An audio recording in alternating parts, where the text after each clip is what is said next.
Before anything changes out there, something must shift in here. Your mind.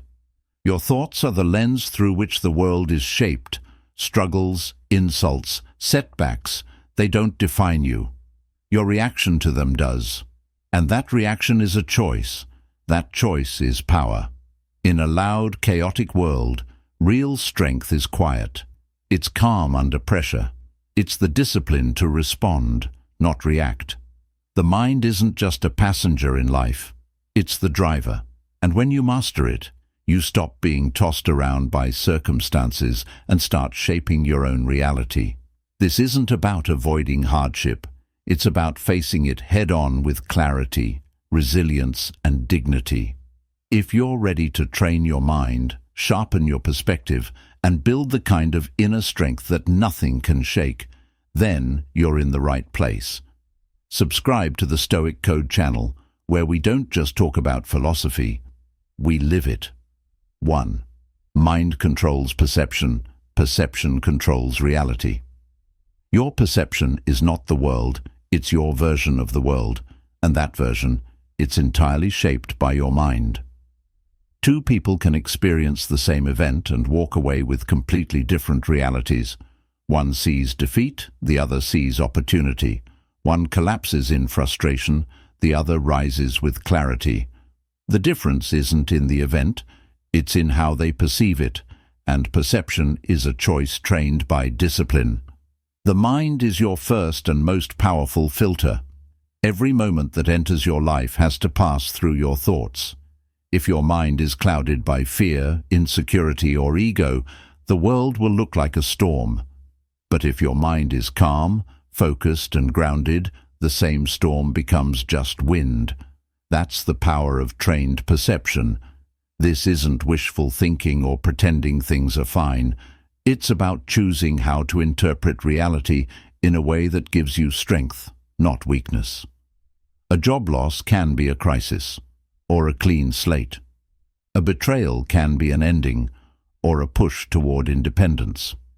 You decide the story you attach to what happens. And here's the truth. Every emotion you feel is tied to the meaning you assign. Change the meaning, and the emotion changes. Change the emotion, and suddenly your actions, your decisions, your path, they shift with it.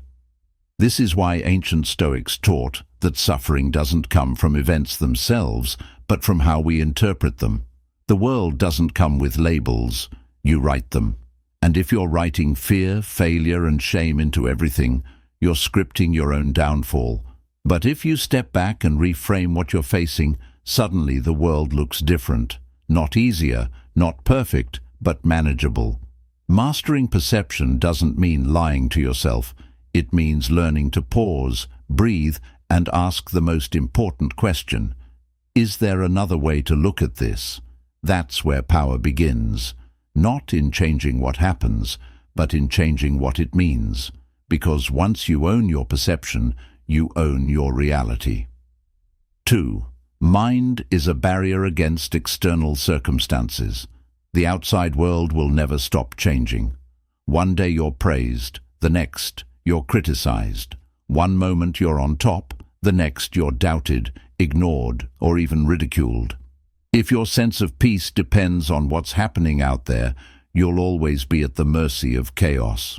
But Stoicism offers an alternative, a mental fortress. Your mind is not meant to absorb every opinion, every insult, or every unpredictable shift. It's meant to filter them, to stand between the noise of the world and the stillness of your inner self. Think of it this way: if your mind has no defenses, anything can enter. A careless comment ruins your mood. A rumor shakes your confidence. A look, a tweet, a moment, and you're spinning.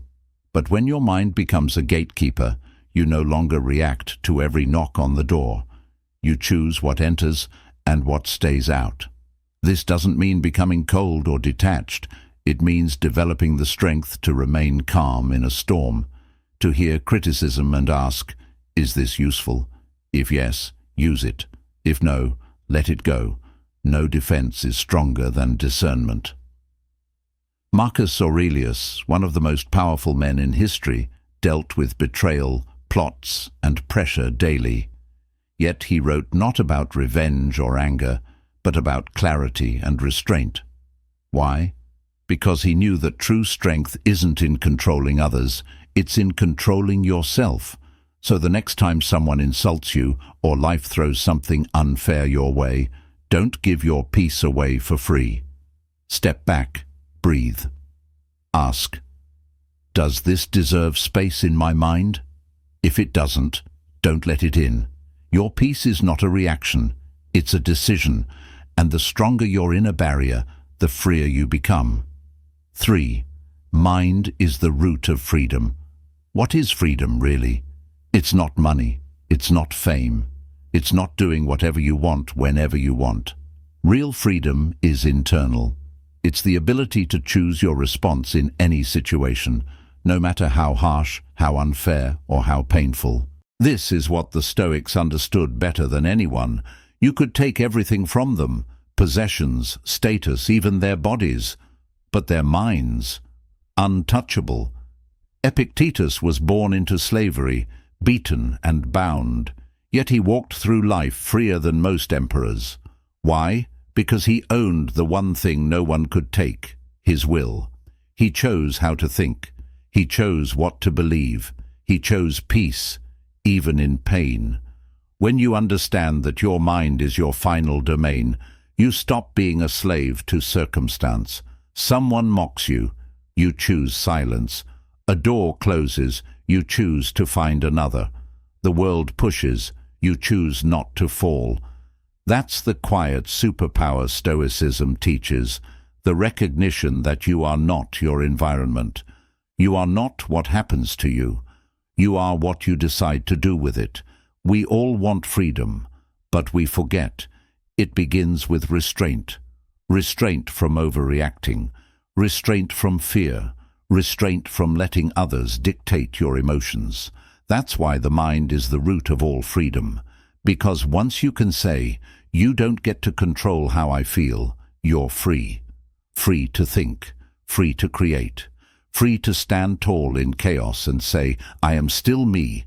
Freedom isn't loud. It doesn't shout or demand. It's quiet, steady and firm. You'll know you have it when the world is spinning, and you are not. 4. Mind creates limits or breaks limits. Most people live inside walls they built themselves, and then forget they hold the key. Limits aren't always physical. More often they're mental. They're the invisible boundaries we draw from fear, doubt, or past failure. I can't do that. That's not for people like me. What if I fail? These thoughts don't come from reality. They come from belief, and beliefs are habits of the mind. Take a moment and ask yourself, what goals have I avoided because I decided they were too big, too risky, or too late? Now ask, who told me that?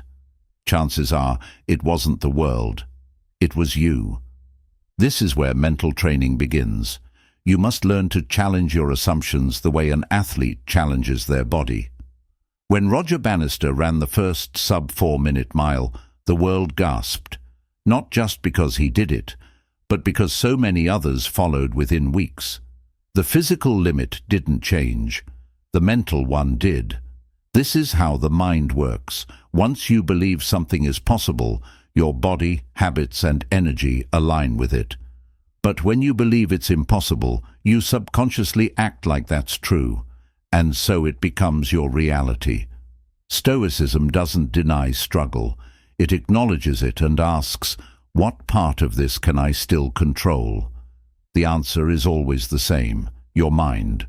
When you believe effort matters, that a small step counts, or that setbacks are lessons, you've already broken the barrier holding most people back. Every time you say, I can't, you're not describing the world. You're setting a limit inside your head. But every time you challenge that thought, you push the boundary a little further. That's what freedom looks like. Not comfort, but courage. If your mind creates your limits, it can also destroy them. The question is, which are you doing? 5. Mind is a weapon to deal with suffering. Pain is a part of life. But suffering, that's something different. Suffering is pain given power by our thoughts. Most people look outward when life falls apart. They search for someone to blame, for something to fix, or for reasons why it shouldn't have happened. But the Stoic mindset looks inward. It doesn't deny the hurt, it transforms it. When life hits hard, the mind can become either a prison or a weapon. A prison if you let grief, anger, or despair chain your thoughts. A weapon if you use that pain as fuel for growth, clarity, and dignity. History is full of people who've turned pain into purpose. Louis Zamperini, a World War II pilot, was tortured for years in a Japanese prison camp. His body broke, but his spirit didn't. What saved him wasn't brute strength, it was mental clarity. The belief that even if everything was taken from him, his mind still belonged to him. And when the war ended, he chose forgiveness, not vengeance. That decision wasn't weakness, it was strength sharpened by suffering. The Stoics believed suffering is not a curse, it's a test. It reveals who you are underneath comfort. Seneca said we waste life not because it's short, but because we fear the discomfort that gives it meaning. Pain, when faced with discipline, becomes a forge. It strengthens resolve, humbles pride, and clarifies what matters most. To wield your mind as a weapon means to train it daily. Visualize setbacks, prepare for loss, build habits of stillness and reflection before the storm hits. That way, when it does, you won't be swept away. You'll be ready. You don't have to enjoy suffering, but you can learn to face it without losing yourself. That's the Stoic's edge. That's the power of a mind trained to endure. Because real power isn't in avoiding pain, it's in facing it and choosing to rise anyway.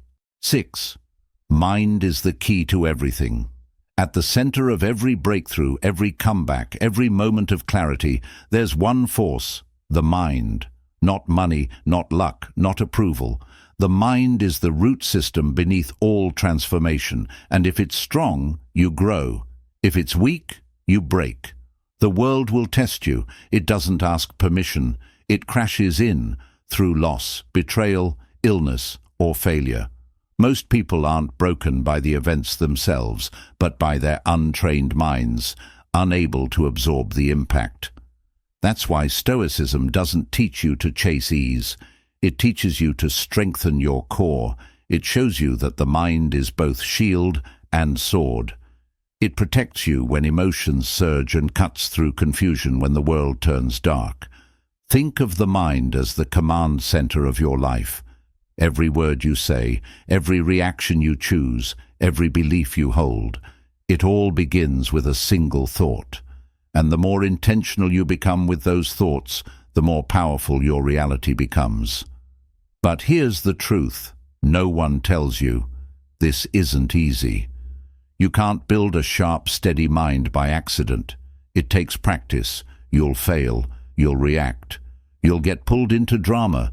And then you'll pause, reflect, improve. That's the process. That's the training. Each moment of emotional control is like a mental rep in the gym. Each decision to remain calm when it's easier to explode.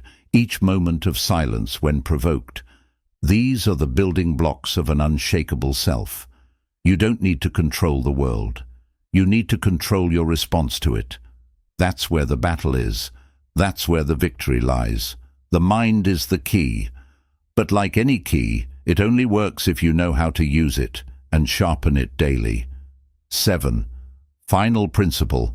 Train the mind, master the life. In the end, it all comes down to this. Either you train your mind, or the world trains it for you. If you don't shape your thinking, every insult will sting, every challenge will crush you, and every delay will feel like defeat. But when you become the sculptor of your thoughts, life changes. Not because the world becomes easier, but because you become stronger. A trained mind doesn't panic when plans fall apart. It adapts. It doesn't chase validation. It stands in self-respect. It doesn't fear rejection, failure, or solitude, because it knows all of these are just passing moments, not permanent verdicts. The Stoic path isn't a fantasy. It's not about pretending you're invincible. It's about recognizing what you can control and letting go of what you can't. And in doing that, you claim the only kind of power that truly matters: inner mastery. So how do you start? Not with massive life overhauls, but with one small decision, one choice to pause before reacting, one breath taken instead of a burst of anger, one moment of stillness in the middle of chaos. These are not little things, they're the roots of everything. Over time, this practice builds something that no one can take from you: resilience, calm, confidence rooted in wisdom, and the courage to face anything without losing yourself. You will face storms, you will be tested, but you don't have to be shaken. Train your mind, and you'll find peace even in chaos, clarity even in conflict, and purpose even in pain. That is the Stoic code, and that is your challenge. 8. Your daily practice begins now. Reading philosophy isn't enough. Knowing the words of Marcus Aurelius or Epictetus doesn't mean you've lived them. Stoicism isn't something you wear when life is easy. It's the armor you forge for the days when life tries to break you. That's why this isn't just a message. It's a challenge.